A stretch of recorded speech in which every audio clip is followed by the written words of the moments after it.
തെരഞ്ഞെടുപ്പ് അവലോകനത്തിനായി RJDയുടെ സംസ്ഥാന കമ്മിറ്റി യോഗം കോഴിക്കോട് ആരംഭിച്ചു. തെരഞ്ഞെടുപ്പിൽ പൂർണ്ണമായും സഹകരിച്ചുവെന്നും ഇത് സംബന്ധിച്ച് CPM-ന് പരാതിയില്ലെന്നും സംസ്ഥാന പ്രസിഡന്റ് MV ശ്രേയാംസ് കുമാർ പറഞ്ഞു.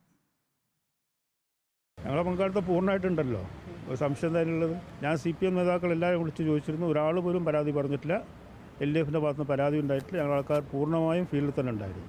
അങ്ങനെ വിമർശനം എവിടെയും വന്നിട്ടില്ല. ഈ രണ്ട് മണ്ഡലവും നല്ല വിജയപ്രതീക്ഷയുണ്ട്. വളരെ നല്ല രീതിയിൽ പ്രവർത്തിച്ചു എന്ന് ശൈല ടീച്ചർ എന്നോട് പറഞ്ഞത്, ബാക്കി എല്ലാവരെക്കാളും നല്ല രീതിയിൽ പ്രവർത്തിച്ച് നിങ്ങളെ പാർട്ടിയാണെന്ന് അവരെന്നെ വിളിച്ചു പറഞ്ഞു. അപ്പോൾ അങ്ങനെ ഒരു ഇളമരം അങ്ങനെയൊന്നും പറഞ്ഞിട്ടില്ലല്ലോ. കോഴിക്കോട്ടെ LDF സ്ഥാനാർത്ഥി എളമരം കരീമിൻ്റെത് പാർട്ടിയെ അപഹസിക്കുന്ന സമീപനമായിരുന്നു എന്ന് പാർലമെന്ററി മണ്ഡലത്തിലെ RJD നേതാക്കൾ പരാതി ഉന്നയിച്ചിരുന്നു. VS രഞ്ജിത്ത് വിശദാംശങ്ങളുമായി. രഞ്ജിത്ത്, അച്ഛൻ പത്തായത്തിലില്ല എന്ന് പറയുന്ന പോലെയാണോ RJD ഞങ്ങൾ സഹകരിച്ചിരുന്നു എന്ന് പറയുന്നത്? തീർച്ചയായിട്ടും. കാരണം RJDയുടെ ഔദ്യോഗികമായിട്ടുള്ള വാട്സപ്പ് ഗ്രൂപ്പിൽ നടന്ന ചർച്ചകളുടെ സ്ക്രീൻഷോട്ട് സഹിതം വാർത്തകൾ പുറത്തു വന്നിരുന്നു.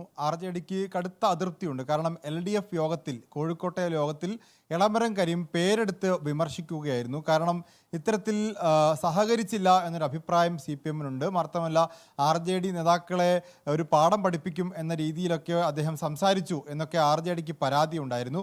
അപ്പോൾ സ്വാഭാവികമായിട്ടും അതെല്ലാം ഇന്നത്തെ യോഗത്തിൽ ചർച്ചയ്ക്ക് വരേണ്ടതാണ്.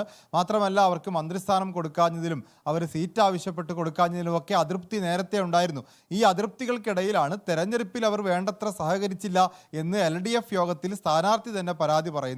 ഈ കാര്യങ്ങളൊക്കെ ഇന്നത്തെ യോഗത്തിൽ ചർച്ചയാകും എന്നാണ് നമ്മൾ കരുതിയത്. സ്വാഭാവികമായിട്ടും ഇന്ന് ചർച്ചയാവേണ്ടതാണ്. പക്ഷേ ഈ യോഗത്തിലേക്ക് വന്നപ്പോൾ RJDയുടെ സംസ്ഥാന അധ്യക്ഷൻ പറയുന്നത് അത്തരത്തിലൊരു വിമർശനവും ഉണ്ടായിട്ടില്ല. CPM-ൻ്റെ നേതാക്കന്മാർക്ക് ഞങ്ങളുടെ പ്രവർത്തനത്തിൽ, അതായത് RJDയുടെ പ്രവർത്തനത്തിൽ പൂർണ്ണ തൃപ്തിയുണ്ട്. ശൈല ടീച്ചറൊക്കെ പറഞ്ഞത് മറ്റ് ഘടകകക്ഷികളേക്കാൾ കൂടുതൽ സഹകരിച്ചത് RJD ആണ് എന്നുള്ളതാണ്.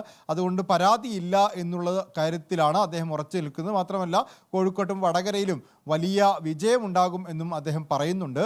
വടകരയിലും കോഴിക്കോട്ടും RJDക്ക് അല്പം ശക്തിയുള്ള കേന്ദ്രങ്ങളുണ്ട്. ആ കേന്ദ്രങ്ങളിൽ വോട്ട് മറഞ്ഞോ ഇല്ലയോ എന്നുള്ളത് തെരഞ്ഞെടുപ്പ് അവലോകനത്തിൽ CPM-ന് കൃത്യമായി മനസ്സിലായിട്ടുണ്ടാവണം. അതുകൊണ്ടാണ് അത്തരത്തിൽ വിമർശനം CPM-ൻ്റെ ഭാഗത്തുനിന്നുണ്ടായെന്നാണ് നമുക്ക് മനസ്സിലാക്കാൻ സാധിക്കുന്നത്.